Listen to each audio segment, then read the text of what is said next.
You brought up a very important point because financial problems do lead to conflict, Absolutely. whether external or internal. You look at historically, a lot of economic upheaval was right before there was a major fight that happened. So that's another aspect to kind of look at here. But this Barbara F. Walter, this CIA political scientist, also said that it's the erosion of democracy that brings us closer to civil war. And she says that we're in between a democracy and a autocracy. Anocracy is what she called it specifically. Right. We are in an anocracy. And she specifically talked about how there's a big separation within the military, how 3 former retired military generals are talking about how there's a major split in there, and how there could be a potential coup d'etat or a civil war within the military that could make this into an actual hot war. Let's pull this up. We got the story from the Washington Post. 3 retired generals. The military must prepare now for a 2024 insurrection. This is Paul D. Eaton, a retired U.S. Army Major General and Senior Advisor to Vote Vets. Antonio M. Taguba, retired Army Major General with 34 years of active duty service. Stephen M. Anderson is a retired Brigadier General who served in the U.S. Army for 31 years. Now, I want to read a little bit what they say, but I want to point out, we had the Boston Globe reporting just before, around the election time, last year, that John Podesta said that he was advising the West Coast to secede from the Union if Donald Trump wins. I think we may have just bought some time. I think these next few years, I think a lot of people just didn't like Donald Trump, and they said, "Oh, okay." 100%. They were biased. I mean, well, what I mean is, Republicans aren't going to be the ones to secede. They're not the fervent ideologues that the left is. The left goes and smashes and destroys and burns things down. The moment you get one day of one, bad riot, they act like the apocalypse is happening. And that's what they're doing right now, right? So what these generals are saying is like, oh no, I can't believe on January 6th, the 7th, they say January 6th, a disturbing number of veterans. That's right. And active duty members. What they're basically saying is the military is split. And what happens come 2024? When election happens, it gets disputed again. And then half the military says this side's right. The other half says this side's right. Yo, welcome to a civil war. And I'll accentuate this. 5 states right now are refusing vaccine mandates and being told by the federalized, the generals running the National Guard at the federal level or the Biden administration, you have to do this or else. And they're like, nope, National Guard state. So we're watching this fracture already happen. What are the 5 states? Do you know? So I know Texas, Oklahoma. Let me pull it up. 5 states, National Guard. That's crazy, though. Yeah. Like, it's going to be a standoff between those that are vaccinated and those that aren't. Yeah. I mean, there's so many things in play here, man. We can even add in the fact that, like, the family unit in the United States in general is crumbling. Divorce rates are at the highest they've ever been. There's more single people than ever before. It's 5 more states. So it's Oklahoma. So here we go. We got Oklahoma, Wyoming, Iowa, Alaska, Nebraska, and Mississippi.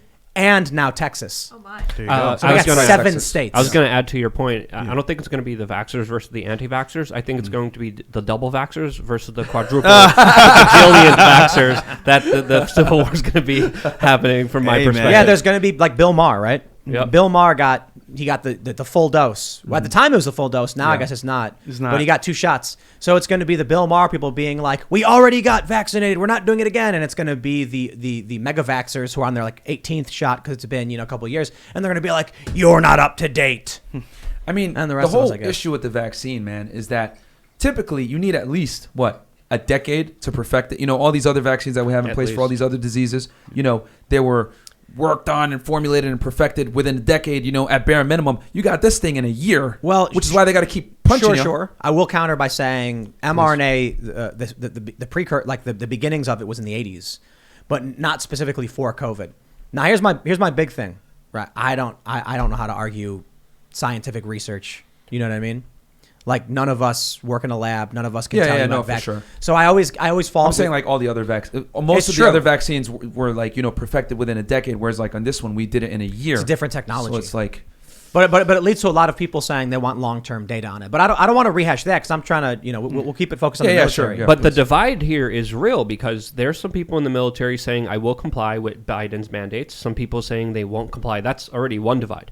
that doesn't even include the political divide, the social divide, the economical divide. Religious too as well. The religious divide. I think they're just literally making concepts and ideas up about human beings to see how further they could divide people, because at the end of the day, I do believe a lot of this kind of is divide and conquer. I do believe a lot of this is centralized. But the National Guards in other states saying, hey, we're not going to go along with what you want us to do with our own bodies is big, and a sign of this kind of civil conflict that we're seeing the CIA lady talk about. For sure. I think there's an agenda being pushed here, and the more they can divide us and see how we, manage it between ourselves and we destroy ourselves, the better for them, because they want to conquer. And overall, having a one power, one source, you say yes or no to, either you comply or is goodbye.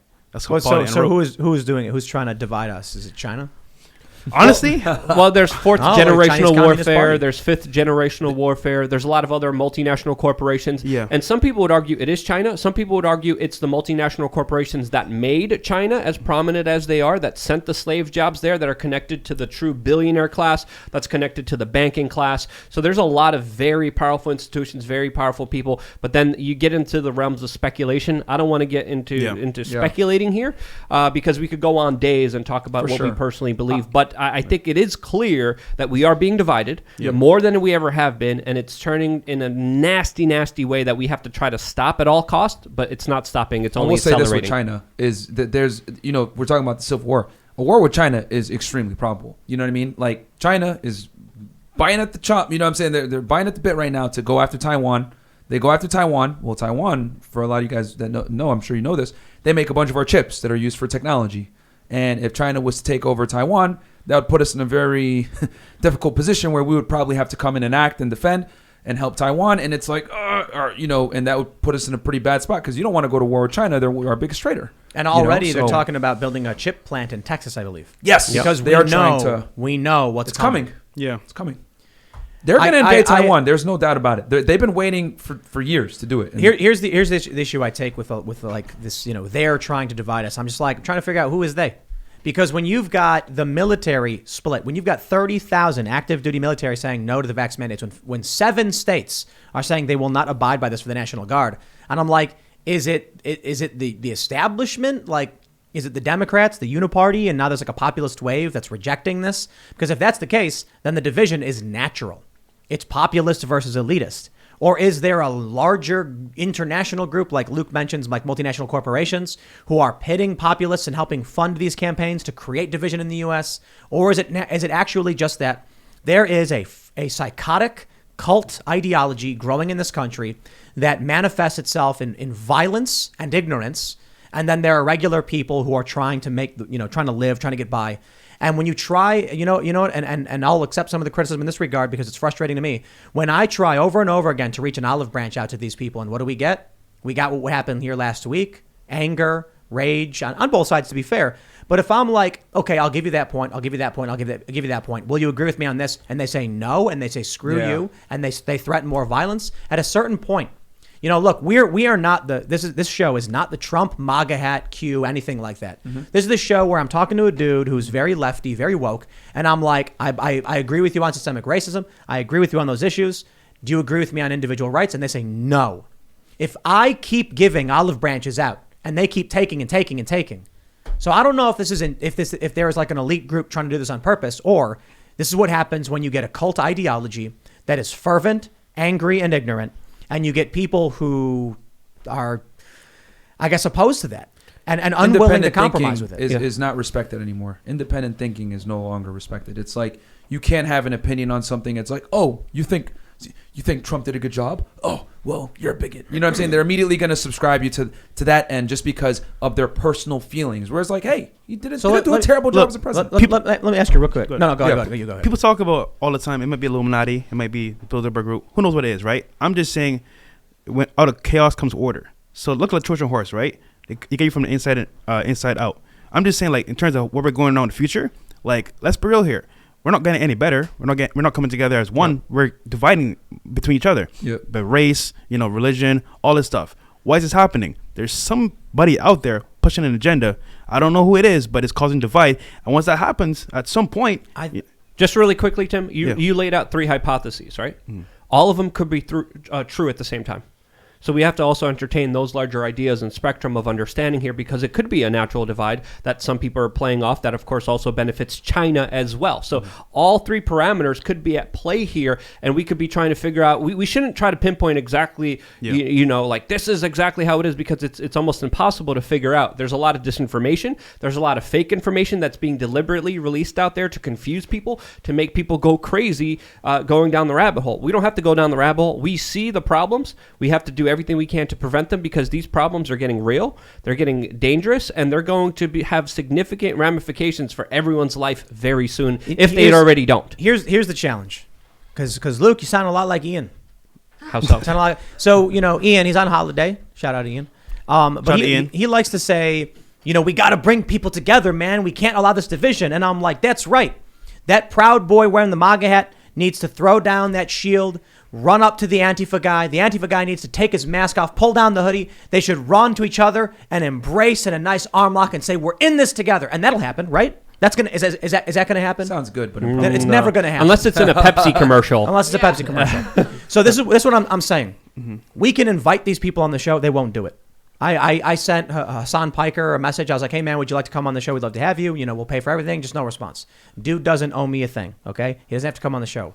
But if we can't get people to come on the show to talk about these things, then how do you actually even work towards mending that divide? And worse still, when we invite someone on the show who is very much into wokeness and, as he described it, the black struggle, and I tell him, I agree with you on all of these points, and then he still calls me names, he still insults me, he still laughs at me and calls me a liar and all that stuff.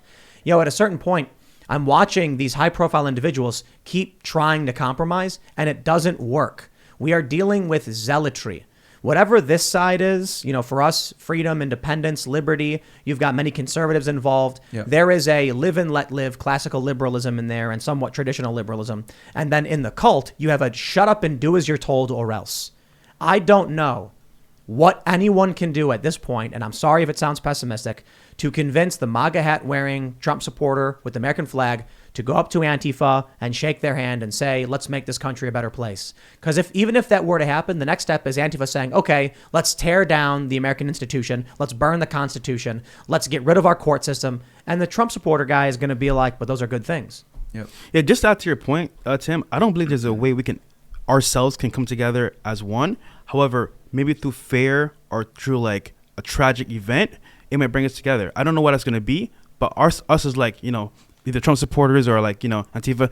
Us, we're not going to do it by ourselves. It has to be a outside cause to make us come together, but I don't know what it's going to be. Thanks for checking out this segment from the Timcast IRL podcast. If you want to watch live, you can check out this channel Monday through Friday at 8 p.m. And don't forget to smash that like button, subscribe to this channel, and if you want more unfiltered and uncensored content with all of these guests, go to timcast.com and become a member. All of these guests you know and love in exclusive segments on our website where we are unrestricted in what we talk about, so you'll definitely not want to miss it. Thanks for hanging out. We'll see you all next time.